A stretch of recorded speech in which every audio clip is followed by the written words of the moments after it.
Paano mo narinig? Anong narinig mo tungkol sa kanya? Kay Wesley po. Anong sabi ni Wesley? Mukhang girlfriend niya ata.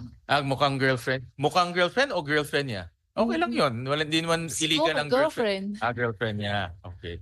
So, inamin ni Wesley sa'yo na girlfriend niya si Cassie. Cassie. Pero hindi pa ako nakita. Okay. Anong involvement ni Wesley sa Pogo sa Porac? Hindi ko alam. Nasabi niya ba sa'yo? Hindi po. Si Wesley ba involved sa Pogo? Hindi kaming kwento kung sa trabaho, ganyan, wala. Kaya hindi ko alam. Kwento lang niya, love life niya. Oo.